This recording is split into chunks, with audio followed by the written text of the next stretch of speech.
Yeah. If I were to tell y'all anything, bro, brush up on your state laws and the laws within your city. Know your rights, just in case anything happens. But they doing a whole bunch. It's like at this point, I done seen too many videos the last few weeks. Where they just busting people for anything and everything. See, man, you got busted tail light. We taking you in. Right. I ain't like a busted tail. Like I saw something like the cops had broke into this dude's house, and they had with no warrant. Broke into his house, no warrant. They were trying to come up like, we have an extension warrant for you. And then he explained to him what an extension warrant meant. And then the cop was like this, oh, you know what that is? Yes, right. I know what that is. You cannot come into my house without probable cause, bro. You have to tell me what you're arresting me for. I don't care what it is. Lucky I didn't shoot him. Exactly. As I broke in. So like, my thing is this. Yeah, so if you kill a cop, they break into your house, and they ain't got no warrant for your arrest. Is that self-defense? I believe so. No, you have to look it up because you have to look it up. In some states it is, in some states it's not. It like in Texas or like in Texas or Florida, obviously those probably like way different. Those states are how it being like Michigan or even here in Indiana, what have you. So, but yeah, I agree. Definitely got to stay up on I just want to know what the state law be saying out there and shit. But like I was saying, with all brothers out here, especially with Bryce, Eric just got on here, what have you. As one black man to all of y'all, I salute y'all, man.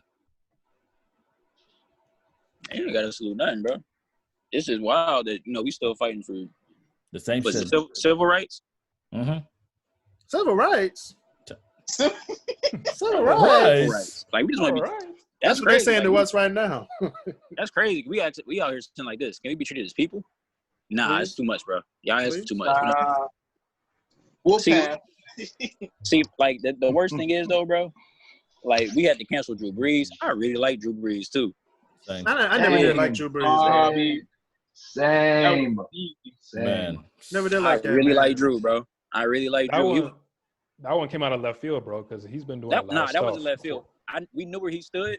Yeah. It's just the fact that amongst everything that's going on and all the evidence that's been brought to people's faces, that he still sat there and was like this. Anybody who kneels during the national anthem is disgracing his flag and what it stands for. When in actuality, like, what does the kneel really mean? Right. The kneel isn't disrespecting the flag. It's more of a symbolic offering in regards to a silent protest. Colin Kaepernick couldn't sit on the bench. He felt bad for sitting on the bench, so he tried to do something else. But I like to add to that. I like to add to that. Go ahead. He went to, before that, he went to a former Green Beret who was the long snapper for the Seahawks in order to like kneel and whatnot. He wanted to get his facts straight before he did anything else. Oh no, that's the wildest part. People ignore that every single time. He was sitting there first, and then he started kneeling.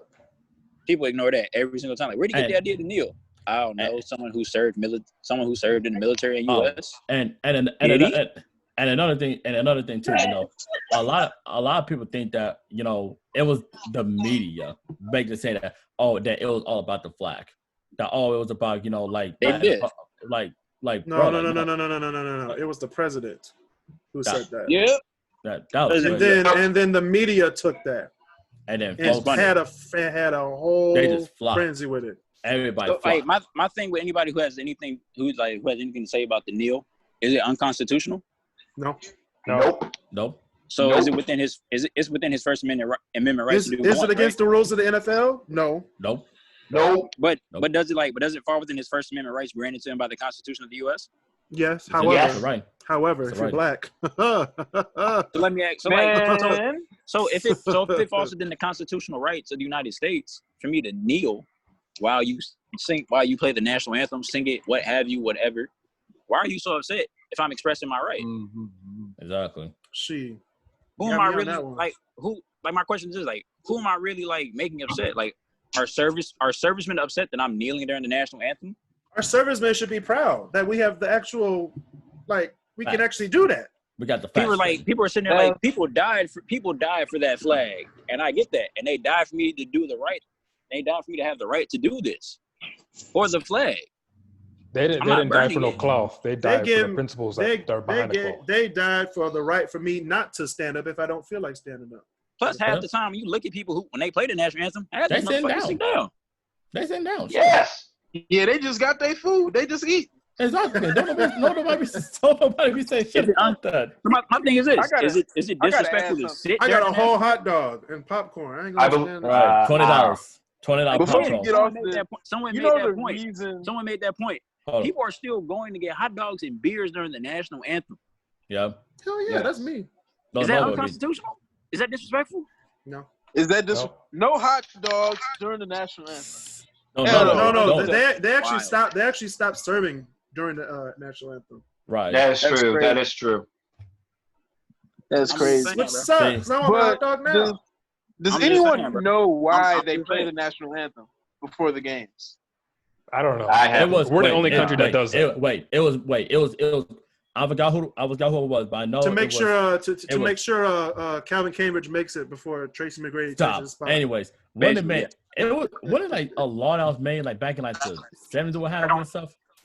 I think it's because I know for a fact that it's because it helps. It's marketing for the Army and military. Recruiting, It is. The DoD has a partnership with the NFL. And all sports, because they play for every last sport. Every sport, even freaking cricket, a marketing deal for the military. I mean, regardless, still, it's like I don't see why you guys find that disrespectful, especially for like disenfranchised, forgotten about communities. Like black people served in the Army too. We fought for this country. Exactly. Especially during World War I and II. The thing I'll say about Go ahead. The thing I'll say about, with Drew Brees or what have you, I'll say this, I honestly believe it's not the man who can't see, who has excuse me, it's not the man who can't see who isn't the blindest. It's the person who can see but chooses not to see what's really going on. That's like half of America. Like seriously, because like people know what's going on. America. But 75%, I would more say. Like people know about what's going on, and just because someone like in Drew Brees' stature, what have you, just because like the experience about how it's like living life as a black man and stuff that he's never experienced, that doesn't mean that viewing your worldview from that perspective is the reality, because it's not. But sadly, there are some people they know what's going on. It's clearly out there with the media. Out there in the streets. But y'all ever hear Dr. Jane Elliott? Yes. Queen. Yep. Queen Jane Elliott. She's an honorary black queen. So like, I mean, you can see any video, like her most famous one is where she like, not attacks, but like she berates. I'm gonna say attack. She attacks the young white lady who walked out of her. How you doing, miss? Who walked out of her training exercise and then came back and was like, and she came back and sat down. She was like this, oh no, you gotta go. She's like, why? You have to leave until you apologize to every black person, every person of color in the room. And then she proceeded not to apologize to the people, but to the ideal of racism. And I was like, that's not the point. That's not the point. Yeah, that is what we call a backhanded apology right there. You're not apologizing for what you did, you're apologizing that it exists.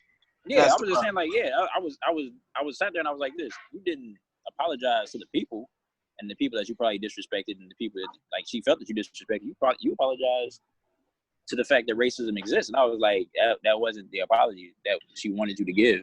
I don't know. You can't follow simple instructions. And I think every white person in America needs to go through that class to really understand. I think people need to address the issue of systemic problems that exist in this country. Like, we're not asking you guys to fix it by yourselves. Nope. And I don't think it's right for the majority to ask the minority to find ways to fix it, because it's not our job, bro. We didn't put that system in place. We were just born here when we were just here. It was already existed.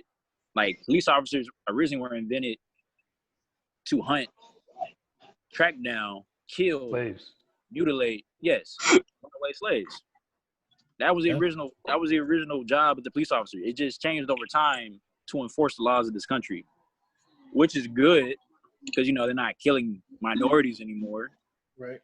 Well, but at the same time, don't forget the original stance of like why an organization exists, such as the third stanza of the the national anthem. The third stanza of the national anthem.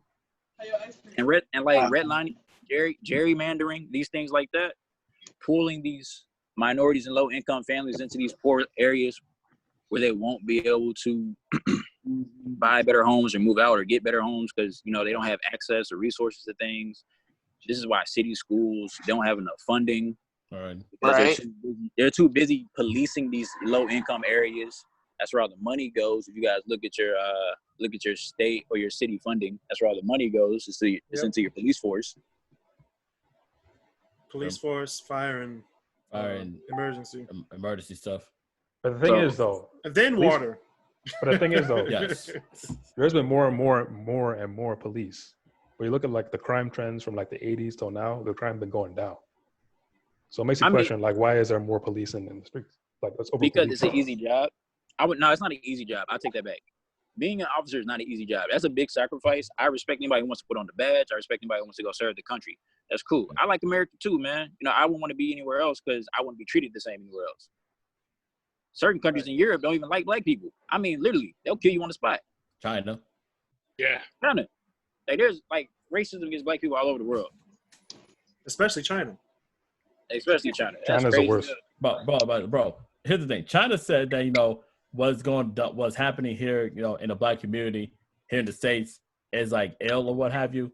Yet in China, right, I laughed at that's just a PR. That's PR. Right. Let's not even get into the whole issue with Hong Kong and the food bar. Oh man, that's like, you keep telling us there, but no, I think just to finish the point I was making, that is like don't hold the minority to fix a problem that they didn't even start. Right. When you started, I need you guys. I need the majority to like really self-evaluate and look at things and understand where we are coming from. Are there black people in the 1%? Yeah, very small part of that 1% is black. Like when I say small, I'm probably talking about like maybe 2 people. Very small. Are there affluent black families in America? Yes. But don't expect the people and tell them to pick themselves up by the bootstraps if they ain't got no fucking boots. Bootstraps from Drake. Bootstraps.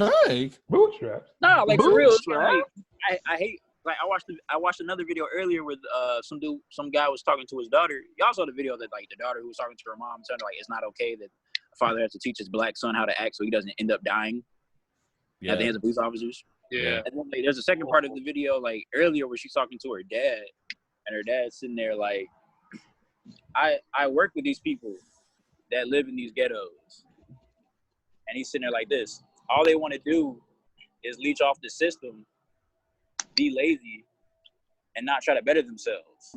And in my mind, I was like this.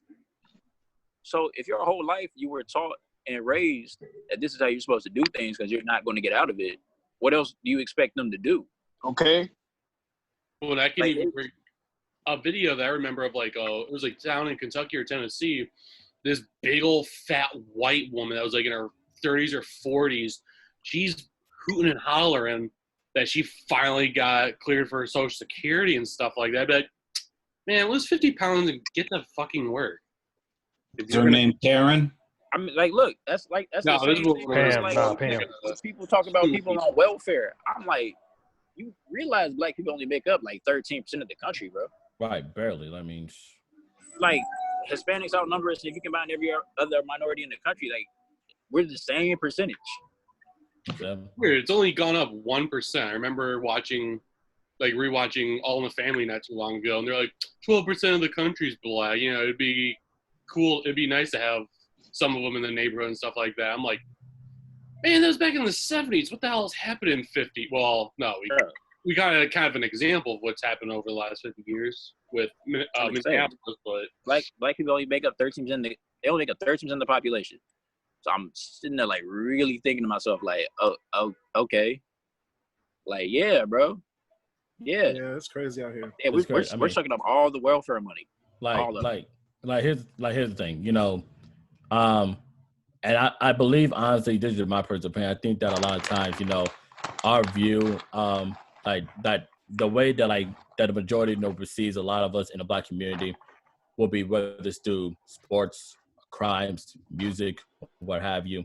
If you look at the main sport, if you look at say football and basketball, just for example, majority of football you're gonna see is gonna be from us in the Black community, majority of the time, what have you, But without question, the music, our culture, just in the Black culture in general or what have you, that's ideal. That's always pursuing. That's always highlighted in the media of what we see and stuff. And then we hear the cases about domestic violence, Black on Black crimes, this, that, and the other.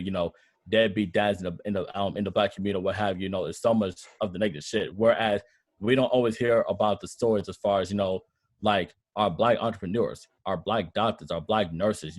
In Chris's case, being an urban planner who's Black or what have you. Me being a recreational therapist and I'm Black or what have you.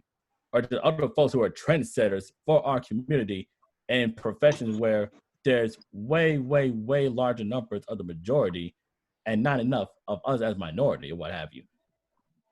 So it really is crazy. It always seems that, because for a lot of folks in the majority, they'll never know how it's like. They'll never know how to really fight.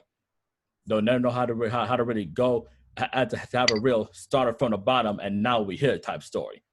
A lot of those folks, they have mommy and daddy's American Express Black card. They can just swipe their lives away. If they get in any type of trouble and stuff, pick up the phone. Hey, yo, I need some help. Boom. Escorts right there, what have you. We don't have that. We don't have the resources to have that. We don't have the resources, man. Again, at the start of this country, put it like this: when they freed slaves with the Emancipation Proclamation, this dude zooming down the street. Oh, shake you straight. Yeah. Quote unquote freed. Go ahead. Yeah, right. Quote unquote.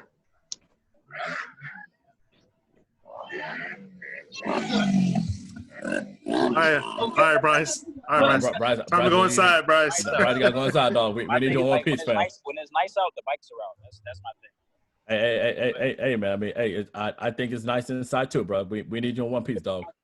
But like I was saying, like I don't think people understand like what happened during after the Emancipation Proclamation. Okay, cool, free the slaves, yay, blah blah blah, whatever.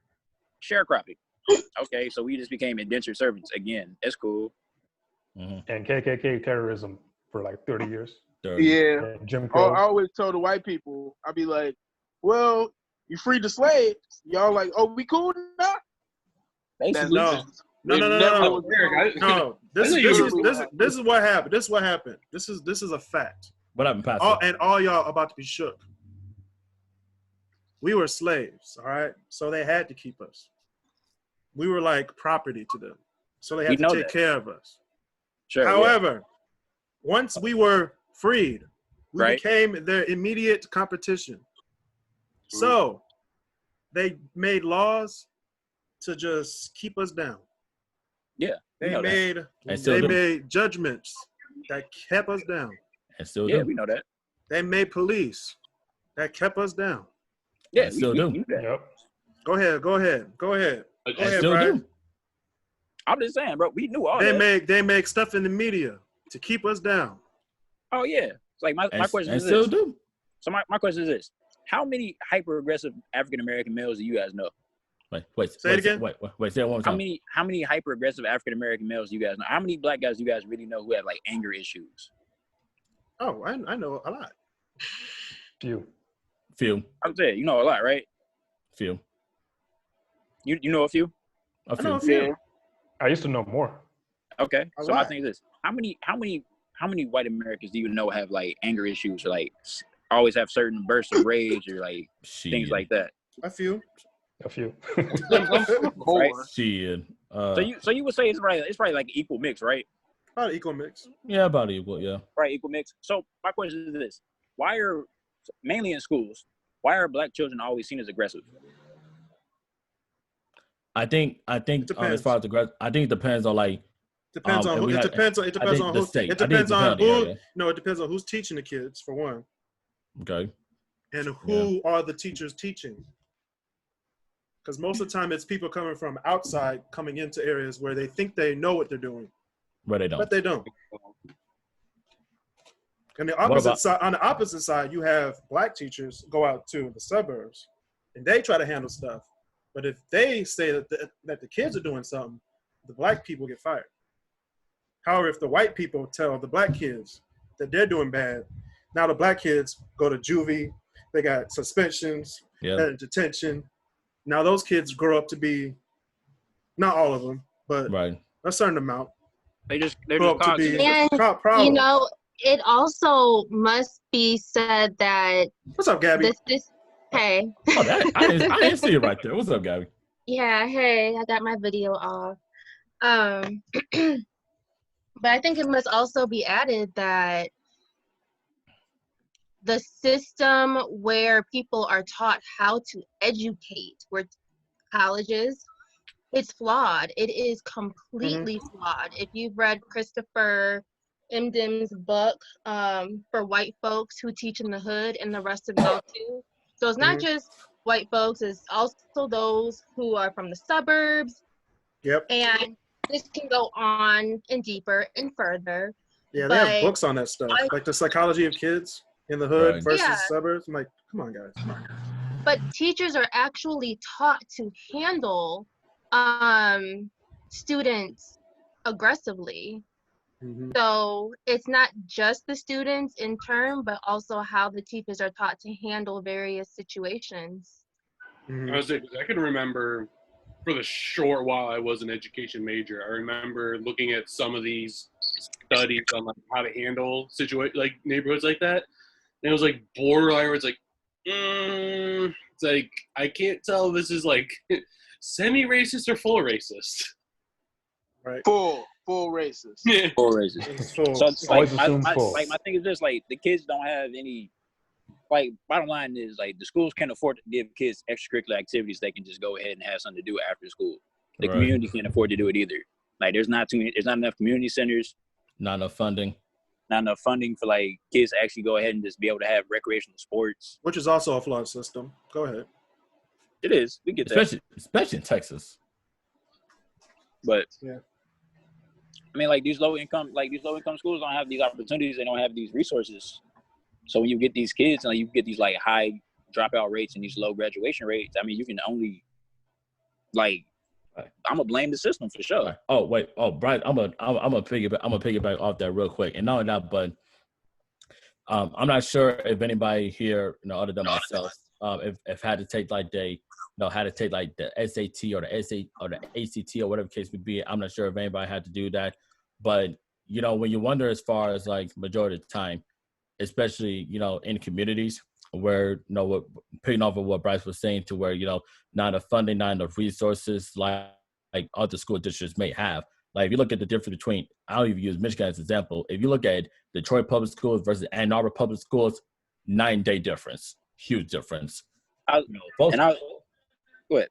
And I was gonna say, so like when you look at places like in DPS, because I went to DPS, just like what Chris, you went to DPS too, right? No. Okay, never mind.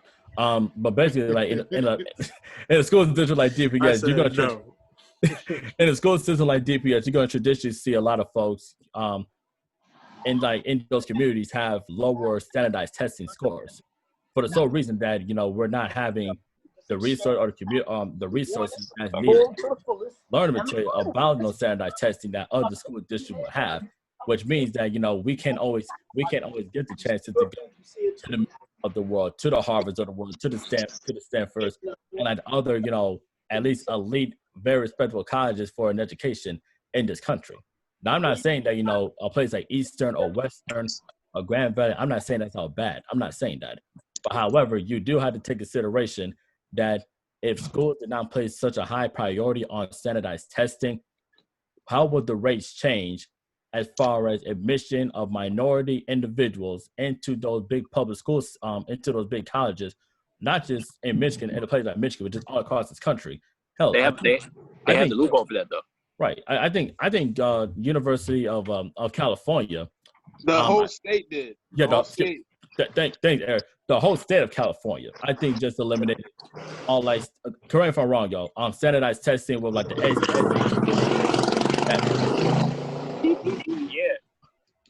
Oh, okay, Bryce, it's time to go outside, dog. That's how they do, bro. You didn't see Creed? You muted me, bro? I didn't know I was muted. That's crazy. Good. I heard the motorcycle. I was like, all right, we mute him. Right. Nah, so like, I mean, I'm glad that the state of California decided to do away with standardized testing as a way to test the aptitude for a student to see they would fit in with the university. But that just gives these schools another tool in regards to making like their acceptance criteria like harder. It's like you need to score this much for your SAT or your ACT, and you could have like a 2.7 GPA or whatever. You like, all right, I'm good to get into the school now because I meet their criteria. Now you do away with the testing. Now they can bump the criteria up. Like now you need a 3.2 to get in. You're not a 3.0 student. Exactly my point. We become their competition. They put something in place just to keep us down. Right, this is like Chris, you had damn near 4.0. What are you talking? And then, hey, like, but I still didn't get into Harvard. You got into Howard. I didn't get into Howard. I didn't get into Harvard though. That's the thing. Although at the same time, you also have to think that, like, even with those test scores, it is overrated. What? Everybody cut off for bed at one time. For any in the future going to be watching this, okay? White, black, Asian, or anything like that. If you want to be big in the business world and you want to go to an Ivy League school, okay? Fuck Harvard, fuck Yale, fuck Columbia. The place to go to is in Philly at University of Pennsylvania, the Wharton Business School.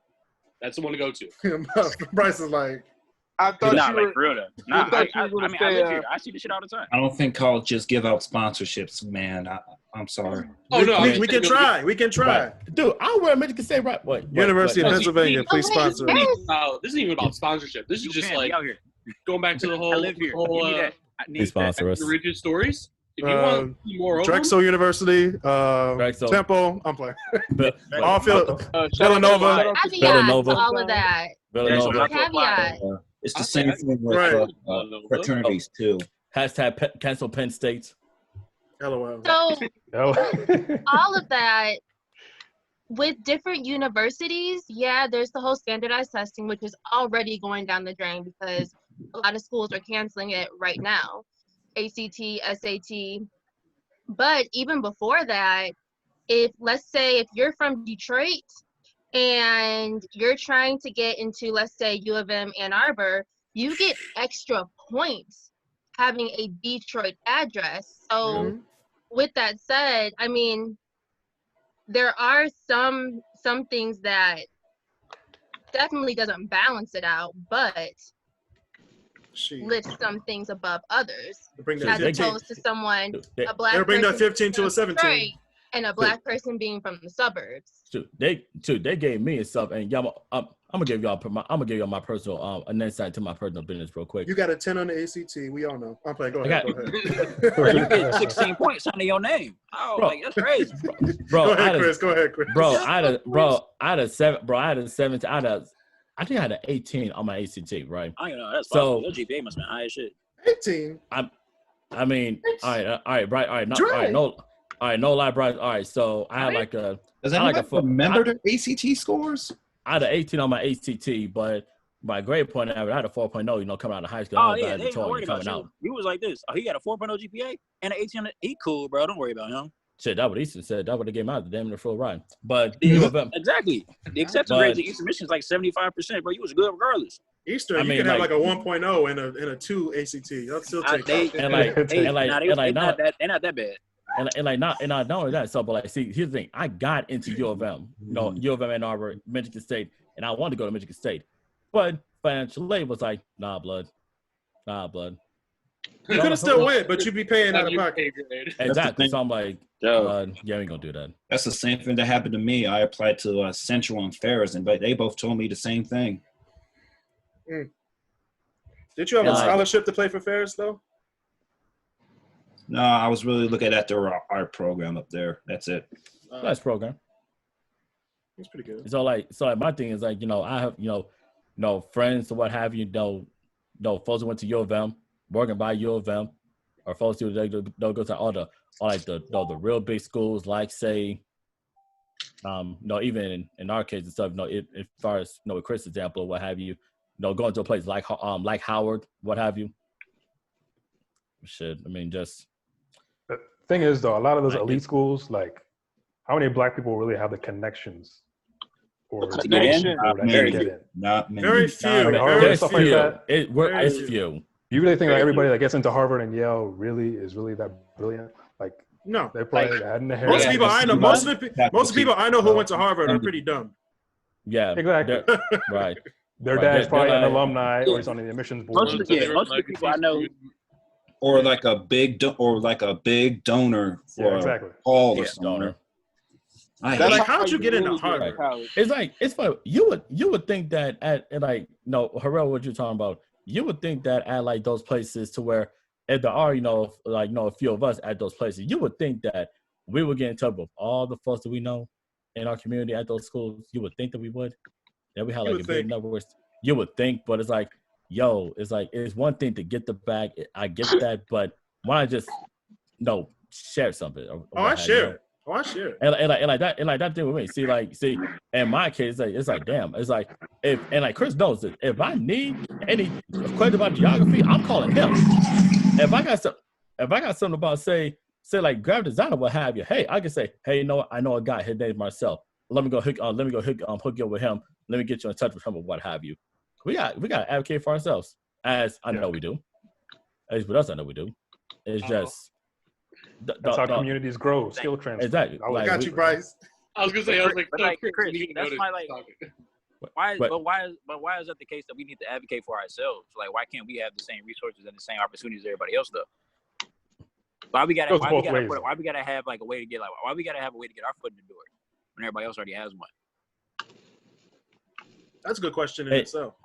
It is. I'm just saying that's the disparities. That's the disparities that people don't understand. That's like the things that people don't look at. It's like, oh yeah, you guys like I said before. It goes back to the thing I said. All right, you guys were free. Now pull yourself up by your bootstraps and make something of yourselves like we did. Sir, I ain't got no boots. That's not my problem, son. I got sandals. The rules back then do not apply to right now. A lot of shit has changed. How? It has not changed. It's the same. It's the same game. Same old shit, just a different day. No, I'm speaking to I'm speaking about like 45-year-olds and all that. 45 for our generation right now. It's the same thing. We dealing with the same shit. It's the same exact thing. If you go back and look at the stuff back in the 90s with Rodney King, same thing. Same thing in the 80s with Philadelphia. Same thing in the 70s. Same thing in the 60s with civil rights. Same thing in the 40s. Same thing in the 20s. Same thing in the 1890s. For the same thing. Every decade, we still fighting for the same thing. Civil rights. I don't know what changed. Same thing in the 2030s. What? Yeah. Spoiler alert. What? Spoiler alert. What? I think I know what Marcel's trying to say. I know what you're trying to say. However. Yeah. I don't. Someone educate me. I'm just trying to preach. I'm just trying to preach over here. What? But anyway, y'all, like hit like, the funny thing, I just told folks, obviously, being at least in the group chat, I just turned 25 just a couple of days ago, right? And I had an honest conversation with my mom. Praise God. Talked to her, what have you.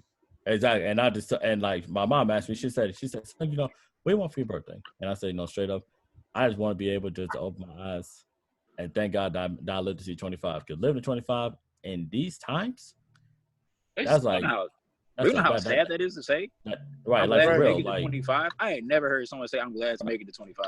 That's actually, here's the thing. See, I'm not sure who's listening to Watch the Throne at all. I'm not sure who's heard it. I'm not sure who heard the album. There's a song on there. It's called Welcome to the Jungle, right? There's Kanye's first verse, and the song opens up by saying, I asked her where she wanted to be when she's 25. She turned around and looked at me, and she said, alive. That's wild, bro. That's great. And that album came out like fucking 2011, dog. Like that's wild. But the crazy thing is, though, that's a reality for a lot of people. It is. Hey, I'm not gonna lie. I said this. I was in Vegas for my 25th. I said the exact same thing. I was like, I am glad to be alive at 25. Right, like just glad to be alive, man. It's like I don't need like an expensive gift, even though that would be nice. I do like. I don't need no expensive gifts. I just want to breathe. Right, that's it. At this point, I have to be alive and not in jail. Right. That's not in jail. Not in jail either. That's a not goal. In jail, not a cop. Like no baby mama drama. Like when I look at everybody in here, bro, that's a goal. It's funny. Why is Adrian laughing, Adrian? What the hell? I have no idea. Adrian laughing. Is you good? He's laughing at our pain. She's laughing at our pain, guys. That's what's that German term where it's you get pleasure out of, or it's like a whole? Oh, a masochist? Yeah. No. She's probably watching our live right now. Hold on. Oh, sadist. The sadist. She yes. probably is, man. She's over there.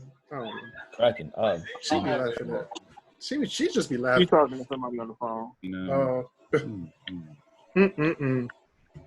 So Anyway. Whatever it was hilarious. And it's gonna be a minute, bro. She gonna be. I know. She be laughing for like ages. Right. So Bird, what up? As a soon-to-be 26-year-old, I will have to say that I'm grateful to be alive right now because last year was a shit fest. This year's a shit fest. I just want to go through one day where I don't have to fear for my life. Here's the thing, like the magnitude of that sentence that Marcel just mentioned. Like, think about that. No, like a lot of in Michigan, I know that the stay-at-home order is lifted or what have you, but I know ain't nobody gonna be at least in Chris' case. I know, and Marcel, I'm sure in your case too. I'm sure that not a lot of folks are not gonna be rushing to try to get back on out. Oh, absolutely not. Absolutely not. I was out today. What you mean? Absolutely not. Even if you say people not rushing to get back outside. People was rushing out. Wait. I'm not rushing out. Texas. Have you seen Detroit? Bro, I don't live there, man. Dang. Been out. Okay, you know better than I do. Have you seen the TV? Everybody's out. Have been out. We hot. We want to be outside. Yeah, look where we live. I'm broke. The moment it got I had to get the lottery ticket reference. I gotta get the lottery ticket reference. The whole stay-at-home order thing was stupid. Like it was ridiculous. It was dumb. Looking back on it now, like I think it was put in place for the right reasons. But we all knew what was gonna happen as soon as they would have lifted it. As soon as it was like this, all right, we already knew. I already knew. Once 80 degrees hit, we already know. We on the lodge with it. We on the lodge with it. We are on the lodge with it. Any questions? We're on the lodge with it. Dude. I was about to say, and now that you got to worry about police because everybody's downtown. We got to worry about a virus, our own law enforcement, our president, Tiger King. Tiger King.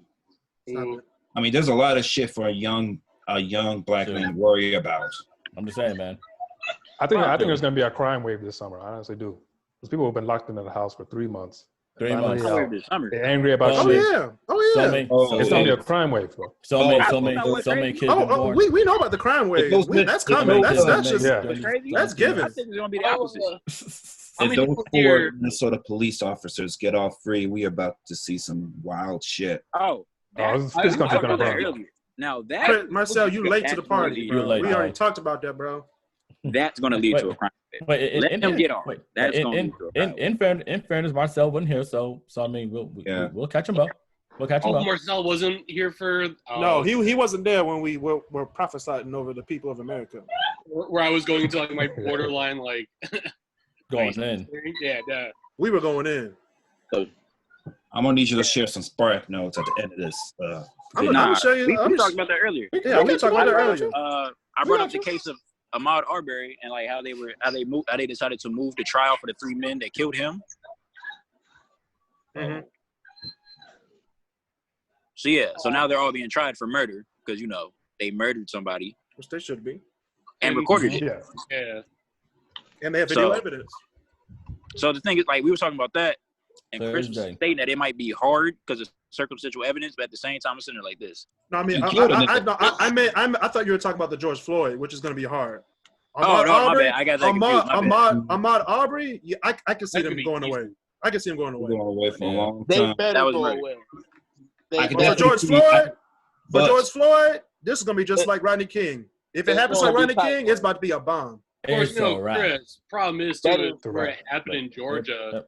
Super white part of the state, so I could see it not going. I can see it too. That's why it's going to be.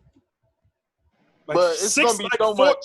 40% of me, 40% would be like, yeah, he might get away with it. 60% is like, no, he's not going to get away. Either they're going to get away, or it's going to be a very, very short bail. It's good. It's going to just be a slap on the wrist. And honestly, I expect that shit.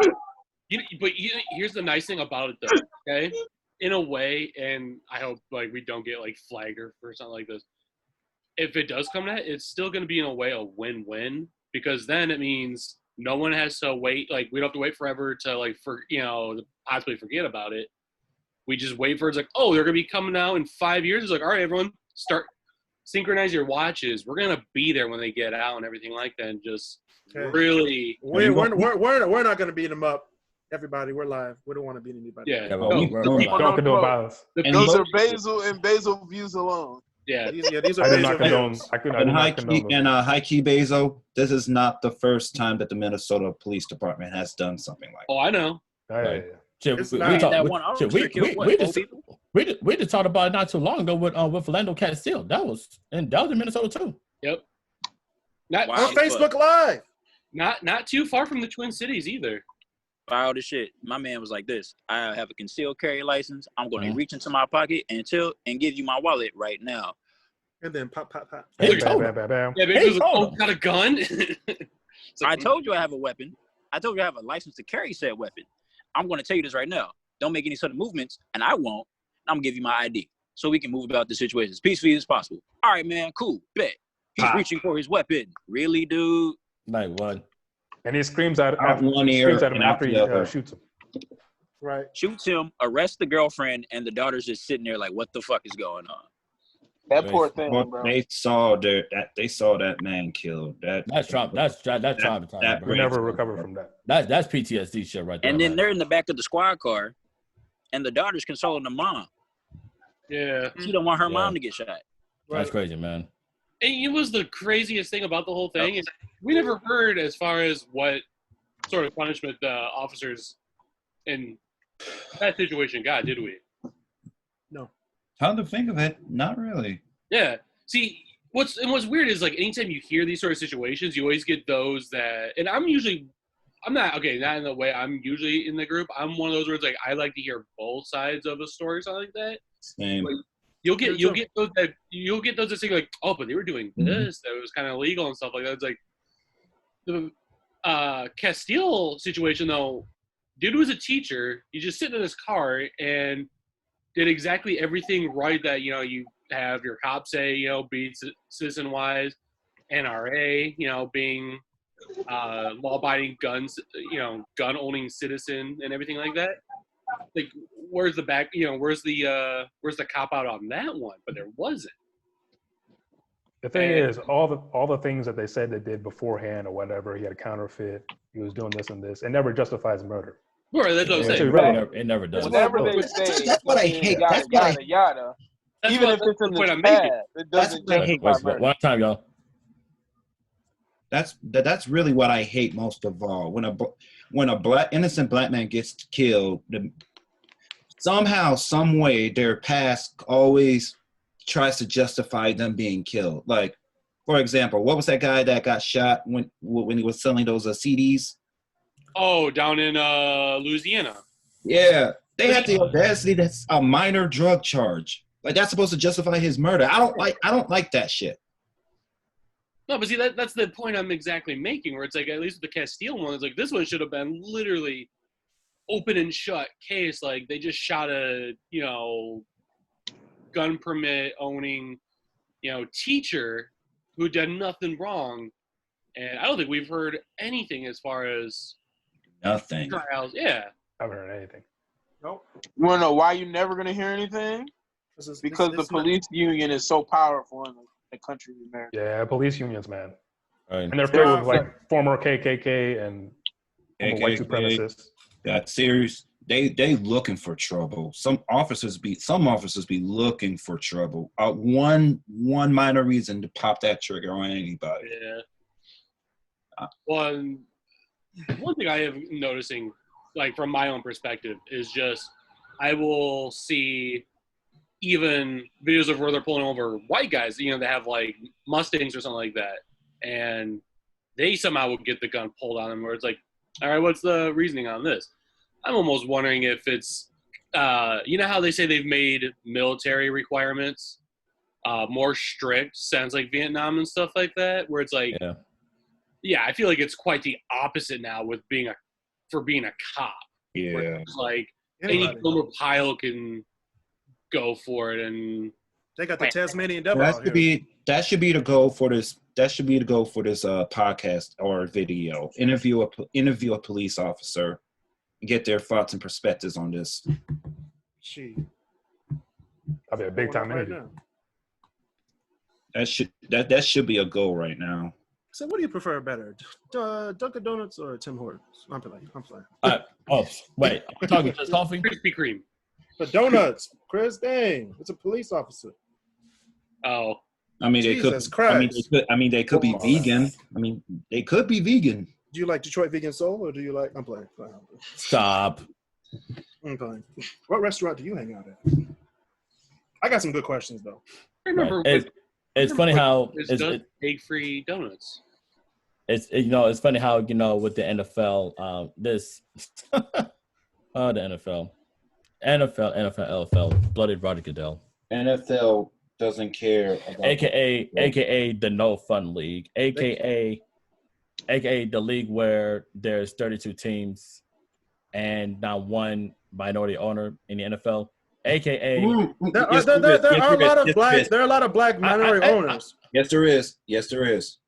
Jacksonville Jaguars, Shahid Khan or something like that. Yeah, he's like the main owner. He's the main buck. He's the main Pakistani though, not black. All right, we're talking team owners, right?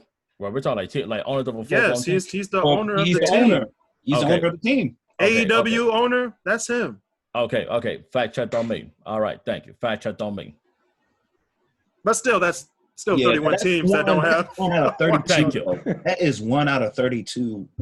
Exactly. I mean, hell, like with the, I think.